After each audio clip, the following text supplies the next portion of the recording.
一位欧弟桑喝得忙忙疏疏的赶到医院去挂急诊，护士小姐拿资料让他填写，他只写了一个0，就停止了。护士小姐就问：“哎，你领什么？”欧弟桑回答：“我领秘鲁啦。”护士小姐说：“不是啦，我是问你叫什么。”欧弟桑就回答说：“我叫一个海鲜火锅跟一个罗迪卡。”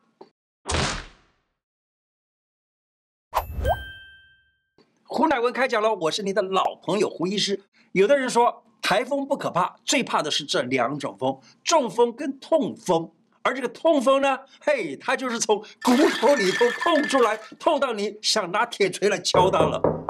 嘿，我这么年轻，不可能得痛风吧 ？No， 很多少年30几岁就得痛风了，这么年轻怎么会得痛风呢？接下来我会好好的讲清楚，说明白，痛风是因为 purine 代谢紊乱了。purine 呢有2种，一个叫 adenine， 一个叫 guanine。adenine 又叫做腺嘌呤，那个 guanine 又叫鸟嘌呤啊，这个都是生物化学里面所讲的东西。而这个尿酸呢，假如说排泄没办法排掉的话，它很可能就在你血管里头堆积了，在血管里堆积还不要紧，假如说它堆积到你的骨头关节了，嘿，那个时候很可能堆积的多了，就变成了所谓痛风石。它痛风石是一种结晶，这种结晶呢，在这个骨头关节里头啊，它就造成了在那个地方疼痛、肿到非常的可怕。有的人甚至于肿到这个骨头啊，都已经看起来是一大块一大块的了。那这肿的，这种呢，我告诉你，其实开刀都没办法治好。最好呢，我们还是从饮食习惯方面来改变，最快最有效。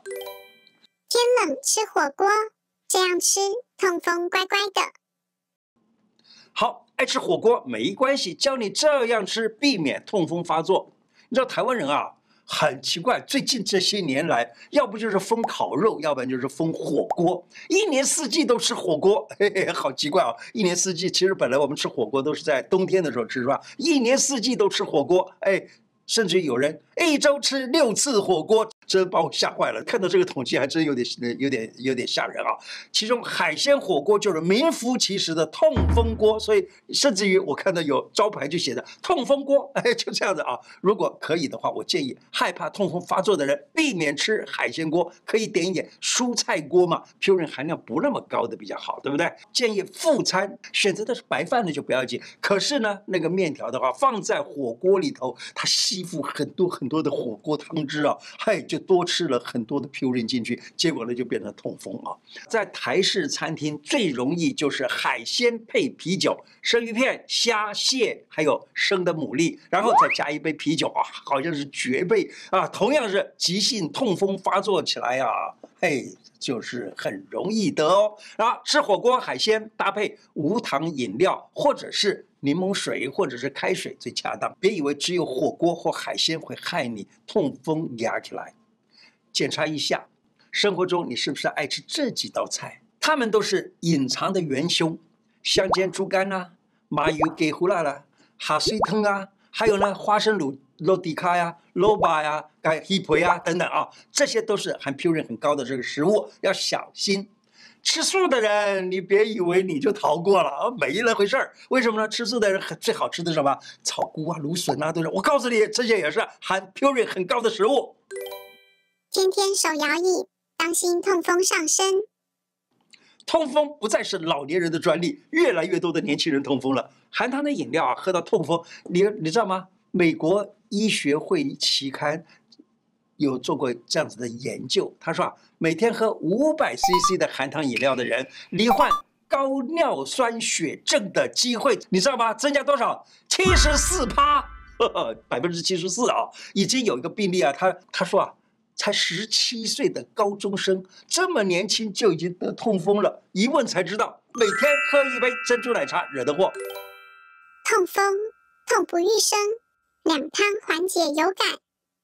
平时吃这个汤可以缓解急性痛风，薏仁汤可以缓解急性痛风。平时在早餐店啊，可以买一个薏仁汁，多少吃一点可以加减保养着啊。以前介绍过的四神汤，因为四神汤里面呢也可以加一些薏仁，那么这样子可以防痛风。我以前记得在我的节目里头有谈到过一个老太太啊，她因为吃四神汤连续吃了2年以后，她的所有的尿酸的值都达到一个正常的状态。那么真的痛到受不了，那当然还是去找医生帮你缓解症状。戒掉3坏习惯，痛风远离你。告诉你这样做，痛风指数必然破表的习惯。流汗流得多，而水分又喝得不够多，结果呢，尿酸浓度就越来越往上飙升，痛风就容易发生。随时记得适量的喝点白开水，养成习惯，能够帮助你把尿酸排除出去。其实各种废物也一起排除出去，避免痛风复发的危险。冷气电扇直接吹到骨头关节，我告诉你，那也容易，因为怎么样，血管收缩，末梢的循环变坏了，尿酸结晶就容易堆积在那个骨头关节里面，引起了痛风的发作。现代人动不动就说要减肥，我告诉你，减重不当，过于激烈的减食或者是断食，尿酸也升高，也会导致急性痛风的发作。所以呢，要适当的运动，补充适当的水分，那让血液循环比较好一点，并且呢，代谢了尿酸。那么这样子的话呢，就不容易得痛风。秋水仙素这样吃，整组坏光光。坊间流行喝酒前先吃秋水仙素，认为可以预防痛风压起来的这个效果。小心乱吃，可能使你的肾脏、肝脏都衰竭。有的人啊，他说我痛风了，医生就给我开秋水仙素，干脆我把这个秋水仙素呢留几颗放在这里，等一下要喝酒的时候那我就先吃一颗来预防。我告诉你，预防有疫苗，但是预防呢用秋水仙素是不好的啦。开玩笑，哪有这样子吃法？因为秋水仙素它是个干什么的东西啊？你要知道，我告诉你秋水仙素这个药呢，它的机转是这样：秋水仙素把细胞里头的维管系统把它抑制住了，细胞呢就会减少分裂。细胞需要分裂，是因为细胞老化了，所以要分裂嘛。分裂的时候就产生新的细胞吧。现在你用秋水仙素把这个新的细胞不让它产生，那细胞不就死吗？对不对？是这样的一回事啊。这样子呢，对细胞有非常大的毒性，所以造成的副作用可能就是肝脏肾脏等等衰竭。你没有足够的细胞，就不能抗病了。中医治痛风，一帖搞定全身。中医治痛风很高招，没有什么副作用。中医将痛风归之于痹症。唐朝的时候的王涛，他的《外台秘要》里头提到，他说：“其疾近静而夜发，发则彻髓，痛如虎之啮。”什么意思呢？就是说这个病情它常常都是在晚上很静的时候开始发作起来，发的时候呢，就是甚至于骨髓里头都在那里疼痛，疼痛的时候就有点像老虎把你咬了一口似的，十分贴切的一个描述。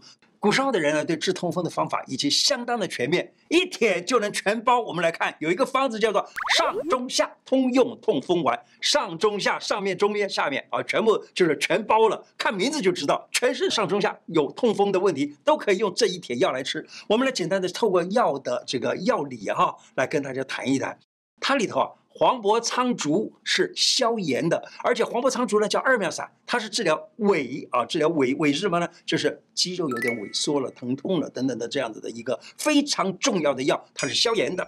然后呢，里头再有龙胆，能够泻肝火，防己能够行水，这4个呢就可以治疗所谓的湿跟热。好，再来呢，就是它也有治疗痰阻血瘀的这些药，例如桃仁红花川穹跟这个南星呢，他们就可以治痰和血，也就是我们讲人的这个关节疼痛叫做湿痰死血在里头，所以用这个来把痰跟血治好。然后再来除风的药物，例如说羌活，它是治所有各个关节的疼痛的风也就是治全身的风。白芷治头面的风，桂枝、威灵仙去手臂还有脚这些地方的风，这几个呢就是治全身的风，包括了全身百节，还有头面，还有四肢这些所有的风，也就是上中下全都有了。然后除了这些以外，还得要有一个神曲。神曲呢，它是帮助消化的。那这样子的话呢，好，于是把这个积在脾胃里头的气也给拿掉了，疏风泻湿泻热，然后把痰血都给调理了。那这样子的话呢，这一个药方子大部分的病情都给治好了。每个方子都有它处方一定的原理，偷偷的告诉你，如果医生能够注重并且了解处方的原理，治病的效果就会有如神助般的那样子，药到病除哦。医生最怕的事。还有，我讲一个我们临床的一个经验哈。不要帮你的医生诊断你自己的病情，你要告诉他你有什么什么症状就好，不要一天告诉他，哎，医生啊，我有痛风哎，我有什么哎，不要，医生他会根据你的数据以及所观察到的任何的东西去找出你病的原因。我讲我有一个病人啊，就在最近一段时间他来给我看病，我看他的脚啊上面红红肿肿的，我一看我就说这个病啊。你自己是不是常常告诉医生说你是有痛风，所以呢，医生都是给你治痛风？他说对呀，本来我就是有痛风啊，我的脚就是每一次一发起来就疼的不得了。我说你这个不叫痛风，你这个是什么呢？是忽然有一天那个脚上面痛了。或者痒了，你抠了一下子，结果细菌跑进去了，造成了所谓的蜂窝性组织炎。结果呢，他说怪不得我一直到处去找医生看，都治不好，因为他们都是用痛风给我治。我告诉你，我们一定要告诉医生说我痛，我哪里痛，痛的样子让医生看一看。所以在这里跟年轻的医生做一个分享，中医讲求辨证论治，我是这样做的。病人说是痛风，我不做任何的评论。病人说他有什么黄疸会有什么，我也不做任何的评论，我只听他讲他的病情，然后呢，我把这些东西综合起来，最后来找出他到底是什么样的病。就像前面讲的，他说他是痛风，但是呢，我没理他的痛风，我就看到说是蜂窝性组织炎，就很快的就把这个病情治好了。我有一个事啊，要跟粉丝们提醒啊，我胡医师从以前到现在都没有代言任何产品，也没有卖任何东西。你在所有的社群啊、网站上面看到的广告，都是盗用我的照片，盗用我的名字，卖药品、卖牙膏、卖足贴等等等等，或者是各种养生用品，这全都是诈骗，请粉丝不要买，以免受骗上当。今天的内容就说到这里，我的 YouTube 每一支影片下方都有一个超级感谢，点下去欢迎您捐款赞助我们，支持我们做出更好的内容。另外，欢迎大家加入我的脸书、IG 跟 Podcast 频道，谢谢大家，拜拜。